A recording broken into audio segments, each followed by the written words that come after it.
Senator Rounds. Thank you, Mr. Chairman. Commander Barnett, I come from South Dakota. It's 200 miles north and south and 400 miles east and west. We've got about 78,000 veterans that live there and over 220,000 veterans and dependents.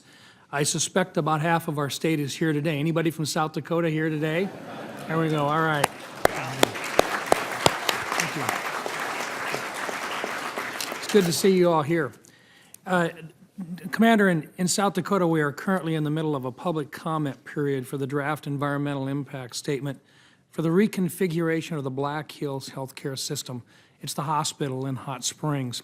This specifically impacts this particular hospital. It's in the southwestern part of South Dakota in a very rural area near a couple of reservations. The VA recently extended this comment period until the first week of May.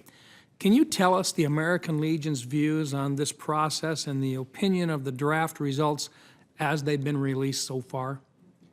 I'm going to refer that question, but before I do, I want to tell you that we've had so many promises in this area of Hot Springs that it's time that we get the truth. And before I turn it over, and I'm going to turn it over to Ralph, but I'll tell you that the American Legion has been passionate. We've talked about it at this hearing in previous years. And Ralph is got his finger right on the pulse of what's going on right now. So I yield right now to Ralph for further clarification. Thank you, sir. Thank you, Commander. Senator Rounds. I personally had a visit to Hot Springs in February of 2014 with our System Worth Saving site visit. We met with the Save the Veteran group. We met with Fall River Hospital. We met with the American Legion, and we met with the administration of the hospital in Hot Springs. I think the commander sums it up when he said, you know, well, we don't know what's going on there. You don't know what's going on there. We push for an EIS because it was after the fact anyway. The EIS should have been done well before the VA began to do their work there. Since 1996, the VA has systemically and systematically just gotten rid of services piece by piece and moved things to Rapid City, moved things to Fort Meade. And so after 20 years, there's hardly anything left there. And then VA says, well, we have to, the veterans aren't using this and we have to move the facilities. But what is it that is going to be the best interest of the veterans in the Black Hills area? Is that the best interest? Now, we're on record with a resolution that supports keeping the existing hospital, renovating it, and keeping the rehabilitation services, and creating a center of excellence for PTSD, substance abuse, and homeless prevention in the domiciliary area. The area itself lends itself to mental health treatment and to mental health abilities to get better. And the EIS itself is somewhat flawed, we believe. The data is inconsistent.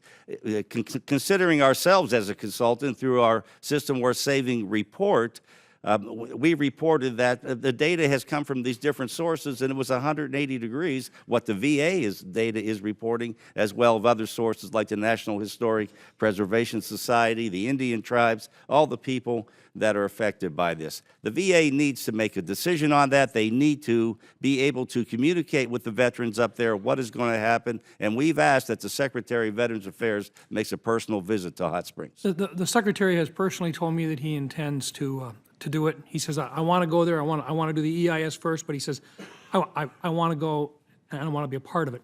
We haven't established a date yet, but clearly the Secretary cares. Personally, I believe that this gentleman truly cares about veterans, and I believe that he will be there. At any time during this process that you're aware of, has the VA offered up a timeline for their preferred option? Should it be accepted by the Secretary? Well, first of all, I'm hearing, I don't know, I haven't seen the writing, but I'm hearing that the preferred options have changed. Is there a timeline? No, not that we're aware of.